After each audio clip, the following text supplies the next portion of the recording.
Hey, what's up everybody? I hope you're having a great day. Welcome to day 3 of the 12 Days of Christmas Season 4. Today we have a brand new car to review that I actually haven't already reviewed before. And he is the next gen racer for the revolting team, Aaron Clocker.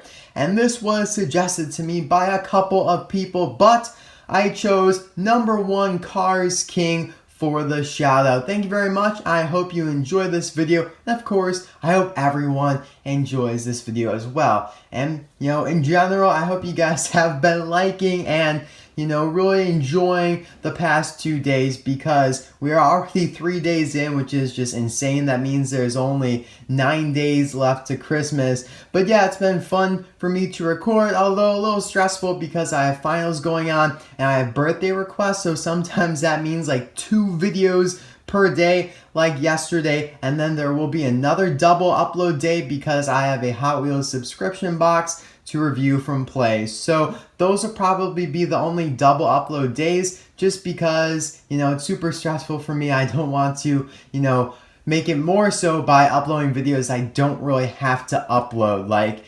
Floyd, Moby Hill, or Brian Spark launchers, those will be after Christmas, and they can't be included in the 12 Days of Christmas because they're 2018 releases technically. I wanted to mention that because a lot of you guys have been actually asking me to review them for this series. But anyway, Aaron Clocker is an exclusive. That's right, they do call him exclusive, not first look, which then technically by definition would mean that he will never be released outside or again from this multi-pack here, which is an online exclusive 5-pack. As you can see, 5 diecast vehicles included or inside.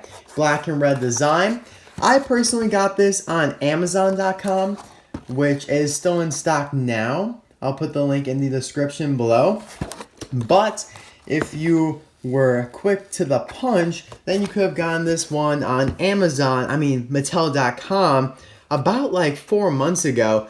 And it was a pre-order, but they did ship in like late August or early September. So yeah, I probably should have ordered it back then so I could have gotten the review out faster to you guys. But I think it serves as a nice day 3 for the 2017 12 Days of Christmas. So let's open this up. There's this little sheet right here, and it says, the race for the Piston Cup continues. Blindsided by a new generation of Piston Cup racers, Lightning McQueen finds himself suddenly pushed out of the sport he loves. To get back on top, he will need the help of a young race technician, inspiration from the late fabulous Hudson Hornet, and guidance from a few old friends along the way.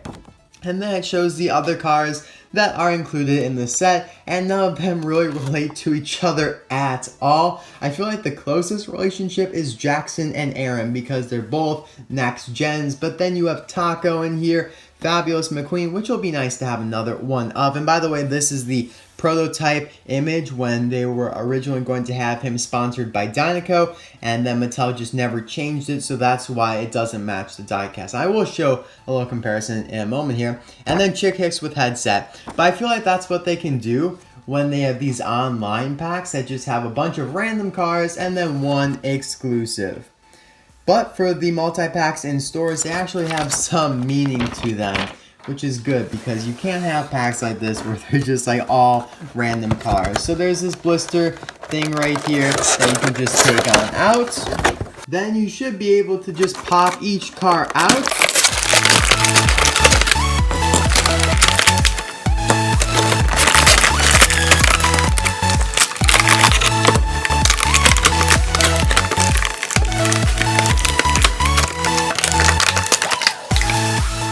So there you can see the difference between the prototype, pre-production sample image, and then the diecast. So like I said, he was originally going to be sponsored by Dynaco at the end of the movie, which would have been pretty amazing. But it seems like Cruz Ramirez took that storyline because, she is now Dynaco with the 51 instead of McQueen being those things. Which, I don't know which way I would have preferred, honestly, because I don't know how they would have exactly went with the Dynaco McQueen storyline, but I think it would be interesting to maybe see them talk about that in some sort of extra in the future. That would be pretty cool. Now the rest of these here, like Jackson Storm, Taco, He's the glossy variant, by the way. There are some ones with a matte finish, which are the more recent ones. And then Chick Hicks with headset. These are all the same as their normal releases. There's no variations in this set, unless maybe you got lucky and got a new one with the matte finish taco, but that's kind of unlikely. So there's nothing really to talk about with them. So we're just going to jump right in with Aaron Clocker, starting with his kind of storyline and appearance. He doesn't actually speak in the movie, but there's a really cool shot of him right there, which is really gorgeous in my opinion. I love how he looks. He's a nice next gen, although he's not one of my favorites just because he's really dark. Like, I don't know how I like how dark he is. It's a little bit, I don't know. Just, I don't really care for it that much. I mean, I like him, but compared to all of the other next gens, he definitely doesn't really amount to them. Chase Racelet has those vibrant colors, and he is just kind of dark. I mean, still cool though. Anyway, he replaced TG Castlenut, who I reviewed over the summer. He was another first look kind of exclusive car in the multi-pack. Link to that in the description below. And TG replaced Davey Apex, who was the revolting stock car in the first Cars movie. So here is the lineage of the revolting team. Definitely a lot of evolution. I mean, you start off with like a white design, then red, and then like a maroon dark red. So a lot of evolution for sure. Let me know in the comment section below, out of these three, which one is your favorite. Usually whenever I ask this, I myself always choose the next gen, but I think right now I have to go with TG Castlenut. I love the red design with him, and he just looks really cool in my opinion. Whereas Aaron is a little dark, like I said. But anyway, like I said earlier, I know I keep repeating myself here, but he's exclusive to this set, so he will not, hopefully, will not be re-released. I know some of you guys are like, come on RC Cars 5, why hopefully? I want him to be re-released so that I don't have to pay $20 for one new car. And I say that because exclusives just aren't supposed to be re-released, you know, they're supposed to be special. I do understand where you're coming from though, because it would be nice if he was a little bit more accessible. Now it looks like Aaron here, I'm just eyeballing it at the moment, is the same exact model as Chase Racelet, Bubba Wheelhouse, Tim Treadless, and Harvey Rodcap. Now this is quite a lot of the same model racer. This early on in the game, I feel like, I don't know, they released a lot of these and not too many of this model, which is like Danny Swervez, Ed Trunken, Herb Kerbler, and H.J. Hollis. But then again, I don't know. I'm kind of talking nonsense here because I don't even have H.J. and Herb Kerbler just yet. But these are all the same model. They're kind of like the thinner, a little bit closer related to Jackson Storm because the others are a little bit bulkier, if you know what I'm saying, and a little bit more squared off in the front. But fortunately, they do mostly have different expressions. I think that, I don't know, Bubba and Tim's are very similar. Of course, Harvey's is way different because he actually is a little smiley, whereas all these other ones are very determined and mean looking. I think Aaron has a uniquer one. I feel like because his eyes are just more centered, whereas all the other ones are either top or bottom. It just looks a little different to me. I know, I'm tired, I'm not making much sense, but you know what? Gotta do the day. Of course I do. Anyway, looking at the hood here, one thing that I really do like about him is this kind of silver metallic patch. It's not that noticeable, but when the light shines on it, it definitely is. I like the horizontal revolting logo there. You can see that the kind of like charged lightning bolt is incorporated into the E there. And it does say in very small text, rebuilt alternators, which is cool because usually there's not that many words on the hood of next gens anymore, and that's actually quite a bit. There's also a cool design going throughout him on the hood and the rest of the body, but it's very hard to see. It's like a really small pattern. I don't know, it just looks kind of strange. You would see it if you see him in person, but it's just kind of like gray patches on him that forms a nice circular pattern in the paint. Of course, he has his grille there and the vents on either side. Black rims with the next gen Lightyear tires. You can see that it does say Lightyear right there, but it's very thin. His contingency sponsors are the Piston Cup, Combustor, Carbon Cyber, and Synergy. And I really do like this triangle design where you have 48 kind of engraved in the red, so it's actually the background color. Then you have gray there, which is similar to this patch, a white stripe, and then back to red. Exhaust pipes, and I do not, oh there it is, there's the little arrow. It's very, very hard to see.